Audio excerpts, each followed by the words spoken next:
Right, let's have a chat about relegation then, shall we? Obviously, yesterday Norwich City lost to West Ham, confirming their relegation mathematically from the Premier League. It is obviously, as I've just said, the day after. Feelings have sort of settled a bit now. Yesterday I was just sort of deflated and just demoralised by everything that happened on the pitch, sort of representing everything that was happening in the league for Norwich City. I think yesterday just summed up Norwich's season to an absolute T, which is it's sort of depressing to talk about. However, it is the day after, and I think the feelings have settled a little bit more. I do just want to make a video talking about relegation specifically, because there was always going to be reaction on Twitter and Facebook and social media and videos, of course, which is fine. It's brilliant. I like to watch it and read it all. It's fascinating. I do enjoy consuming others' opinions, because that is what football is, isn't it? It's just a big debate. It's just a big chat for us fans, of course, obviously for the players it's playing, but for us it's just talking about it, enjoying it, discussing it, sort of in a polite and cordial manner, of course. I don't like sort of the aggression there was a little bit yesterday. Aggression is an interesting word. But I've got a little agenda here in front of me, and that consists of the day after feelings. So that's the first thing I'll talk about. I saw a tweet that really did sort of trigger me a little bit, which I massively disagree with.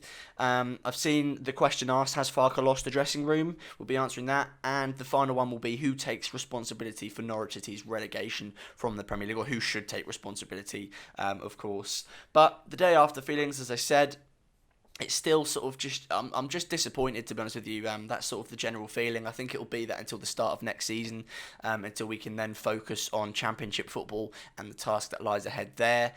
Yesterday's game was diabolical as a game individually, but this video is on relegation. But it's worth remembering that game. Obviously, I said it's worth remembering. It'll be impossible not to remember the game yesterday. It was diabolical from Norwich City. It's one of the worst games I've seen us play. There was absolutely nothing in the game, which is a real shame, considering it was a team fighting for survival. But in terms of my feelings towards relegation, I've sort of gone back towards the feelings that I had before the game, which was I'm sort of numb to it at this point, in terms of the fact that I'd accepted it quite early on. I'm not scared of it. I am sort of slightly concerned about the task that lies ahead and the sort of enormity of it for Norwich City, but I'm not scared of relegation. I will not miss VAR one single bit. VAR is a thing that is sucking the life out of football, so going back down to the Championship, not having that will be a good thing, although the standard of officiating is probably just as bad as VAR, so sort of swings and roundabouts, really. But yeah, I won't miss VAR at all. I won't miss the toxicity of the Premier League at all, and this idea that in terms of coverage, it's the big six who get rim licked, which is just, it's really annoying. It's quite painful to watch. It's quite sad to watch as well. It's fairly undignified at times, whereas in the Championship, it's sort of more of a level playing field, sorry, in terms of coverage. But yeah, I'm sort of excited to see the Championship again. I made sort of a big fuss about the fact that the Premier League football, in terms of on the pitch, is a lot better, which I think it is, obviously. However, I have missed the sort of the relentless goals and the close-knit league. I think at this point in the Championship season, that 12th position is still in with a shout at playoffs. So obviously it's one of the most competitive leagues in the world, and obviously you only really enjoy it when you're doing well. And I'm hoping Norwich will do well at this point anyway. No doubt in 6 months that could be a completely different sort of point of view. Or my point of view could be completely different in 6 months, sorry. But yeah, my feeling towards the Championship, I'm excited for it. I mean, why not? You can sort of beat yourself up. You can sort of get down about it. But, if the recent success Norwich City have had in the Championship, not just last season, but in the past as well, is a reason to get excited. It's sort of Norwich City's league where they often do quite well. But equally, they've also done quite poorly there in recent history. You look at Daniel Farke's first season on the pitch, the football wasn't brilliant. However, in terms of the progression of that season, and that there wasn't any, I think that's a bit of a myth. But that was there you go. That's a good chance to plug the podcast with Hodgie. Make sure you go and watch that, which answers the question: should Daniel Farke be sacked? Now, I'm not going to be answering this question or answering that question in any detail in this video. I think it sort of falls under the category of who takes responsibility. But make sure you go and watch that podcast. It's gone down pretty well. It's been watched, which is it's nice, isn't it? And there's been a few comments as well, so there's a nice bit of interaction going on there. But that's my sort of day after feelings summed up. Now, I saw a tweet that bothered me quite a lot, Obviously, everyone's entitled to their opinion, of course, and the more opinions shared, the better, because you can then have a greater debate, and the more people involved, the better, because that is, as I said, that's the beauty of football, isn't it? We all get to share our views in different formats, whether it's a tweet, whether it's a video. I'm no different to any fan on Twitter. I just like to film my opinions because it sort of gets them out there, and it starts a discussion, and also I get a bit bored of typing sometimes, of course, which is fairly easy for a simple-minded folk like me. But I saw a tweet that described Norwich City fans getting angry as being performative, which really bothered me, because I think the tweet sort of implied that, it's been coming for a while, why are you getting angry now? One, because the West Ham game was diabolical, which I think the anger towards that game specifically is justified. It's totally fair enough, because it was an absolute horror show from start to finish from Norwich City. But also just the fact that I think the tweet is a bit naive, much like I was naive going into the West Ham game. Now, I didn't think we'd actually beat West Ham. I said we would, but in my sort of head, I was like, right, we're obviously not going to win this game. There was no reason Norwich City can win this game if you look at sort of the games before. Now, Watford was the best game, and we still lost that quite comfortably. So there was no reason Norwich City could win. And in my head, I thought I was numb to the fact that Norwich City were going down and that it would be confirmed. But I was completely wrong after the game. After the game, I was just deflated. I was really sad, to be honest with you. I was just disappointed as well. There's so many emotions. It was very crushing yesterday. And I think that's sort of the beauty of football, and the fact that there will always be emotion. And you can't take that away from the game. You can't, even if you predict something, that doesn't affect the emotion that you take from it. It doesn't affect the way you feel. And I think to sort of say it's performative, or that they're acting performatively, it's just a bit disrespectful and a bit sort of get off the high horse, if you know what I mean. It is a bit sort of you should have seen it coming. Don't feel any emotions, which it really bothers me quite a lot, because the beauty of football is the fact that it is an emotional sport. As much as we maybe don't like to talk about it. I think football dictates our mood more than what we'd like it to, because we can't actually physically play, which is the worst thing. You have to just sit there and watch and support your team, which isn't a bad thing. Of course, we enjoy it. It's why we love football. But there is no controlling emotions when it comes to football, and there's always going to be that feeling of disappointment of relegation. Even if we'd not won a game all season, there'll still be that feeling of disappointment. Obviously, we have won games this season, and relegation since the restart has been a certainty, but there's always that little flicker of hope in your heart that a miracle can be pulled off because of a thing called belief. And that's something that Norwich City fans have had for such a long time now. I think for the past 3 years, there's always been this belief. There's been a culture built around this idea of belief at Norwich City, which is such a beautiful thing, to be honest with you. But when you get relegated like that, in that fashion, it's hard not to be disappointed. Now, if Norwich City had won that game and been relegated on the final day of the season, having given it a good go, I still think the feeling would have been the same.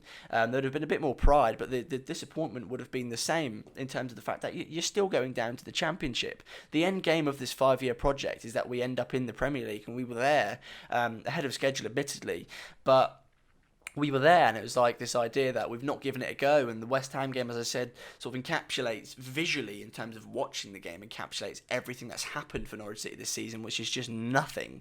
But that leads me perfectly to my next point, to be honest with you, which is the point question, whatever you want to call it, which is, has Daniel Farke lost the dressing room?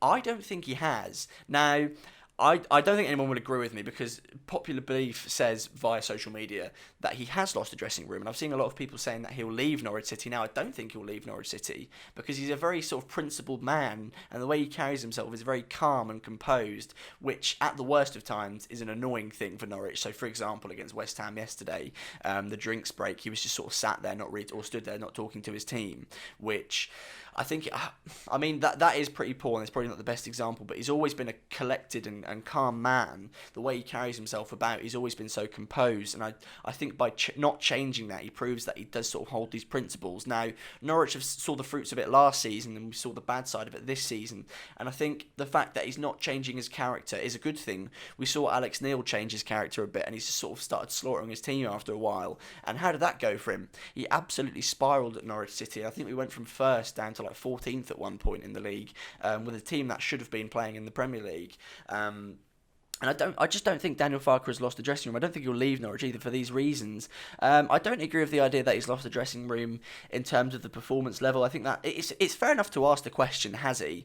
But I don't think he has. And the reason the question is being asked is that you look at the lethargic performance from the players, and you look at the standards that the players are holding on the pitch, which are very low. There seems to be very low effort levels, I'll call them.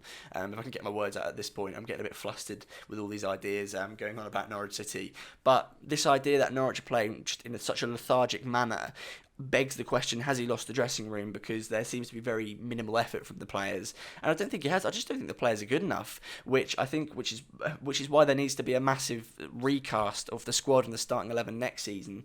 Those players who just aren't quite it anymore, whatever age they might be, I just don't think they sort of held that wow factor that got them into the Premier League, which is where Stuart Webber then needs to make a decision as to if they stay at the club, if they go out on loan or whatever, and just sort of generally if they have a future at Norwich City. Now, Stuart Webber leads me nicely to my final point for this video. I don't want to make this video too long, of course, which is who takes responsibility for this season and the failure on the pitch. Now, by all means, there's not a failure off the pitch. Off the pitch, Norwich City are still thriving. We're probably in a better position than we have been for the last 3 years in terms of finances. But the question of who takes responsibility for this season needs to be asked. Now, my answer is everyone. Everyone at Norwich City needs to take responsibility in terms of those who impact on the pitch. So that's Stuart Webber, that's Kieran Scott and his recruitment team. I wish I knew more of their names, but I don't. That's Kieran Scott and his team. Daniel Farke's coaching staff, they all need to take equal responsibility. And now the reason I say that is because Norwich City at the moment, in terms of staff, are a collective. And there's no individuals managing Norwich City. There's individual titles, but there's no individuals managing Norwich City. Daniel Farke does the tactics, his coaching staff take the training sessions, and they work together to sort of, they go in hand, don't they? The matches impact the training sessions impact the matches. Stuart Webber and Kieran Scott, their recruitment has been, it was wrong. I'm not going to say it was diabolical, because I don't think their recruitment is diabolical, but it has been. It was wrong. That's the key word. It's wrong. They got it apparently wrong, didn't they, in the summer? And then in the January transfer window, I think Lucas Rupp was more of a future signing, although at the age of 30, that's still a weird one. But they need to take responsibility for the transfers. So in terms of failure this season, I think everyone takes responsibility. Now, I saw some sort of defence for Stuart Webber saying, oh, it's a one-off for him. I mean, you can argue it's a one-off for Daniel Farke. Now, the argument for Daniel Farke leaving, being sacked, wanting to leave, is that he's had 2 out of 3 poor seasons at Norwich. Now, obviously that means his first season at Norwich was poor. It wasn't. That's such a complete myth, because the progression of that season then saw success in the following season. So you can just write that argument off for me immediately. Now, league position, it's hard to argue against. Norwich finished 14th after a season where they finished 8th and were top of the league for a while. And obviously there was still, the wounds from the Premier League were still pretty fresh, of course. But the season was successful, which is why you need to look at the bigger picture for Norwich City if you want to see that success. So to actually answer the question for who takes responsibility, everyone does. I don't know how everyone can't, and the important thing is that I think everyone will, because as I've said, Norwich City are a collective. There's no individuals at Norwich, and there's just sort of this whole team coherency, cohesion, not coherency, what on earth am I talking about? There's this sort of team cohesion on the pitch, off the pitch, at Norwich City.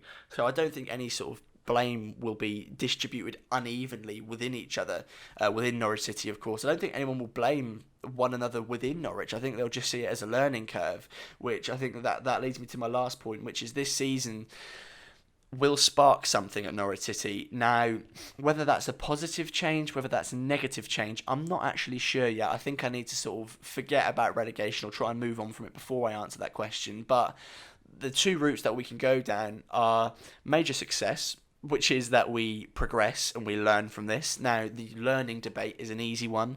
It's a very simple one. We've seen evidence of Daniel Farke and Stuart Webber learning from past mistakes. You can even compare this season to Daniel Farke's first season in terms of it was an underachieving, I say underachieving, it wasn't a very performance in the league. However, the lessons are there to be learnt. Daniel Farke then went and learnt them. Why can't he go and do that next season?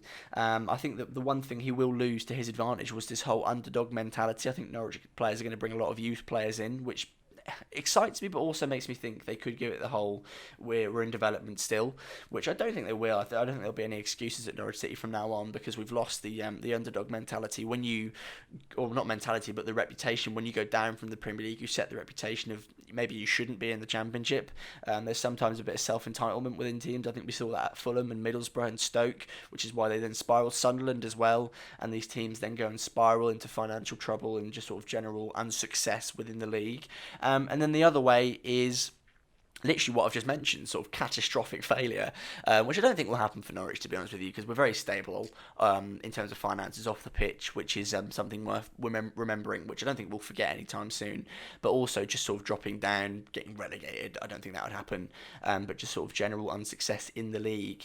But yeah, that answers every question that I sort of asked of myself in this video, and they are my views on relegation this season. I think they'll change within the next few weeks. I think as the season draws to an end for Norwich City, of course I'll be doing the review, and I think views will change a little bit then, which is a good thing, because the important thing in football is that views are fluid and opinions are fluid, and they can change, because I think if you're stubborn sometimes, as we've seen this season, it's not the best thing.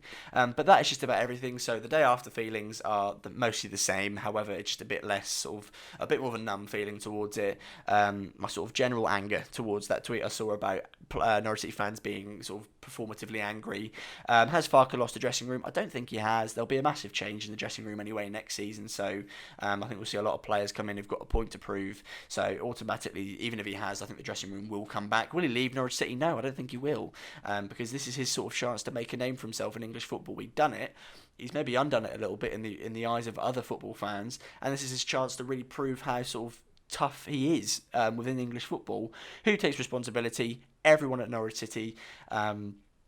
Within Norwich City, of course, I don't think fans can take responsibility. I think if fans were there for the duration of Project Restart, I don't think Norwich would have been allowed by them to play the way they did. But that is just about everything on relegation. We've got a few transfer speculative videos coming out soon over the week. We'll sort of drip feed them out.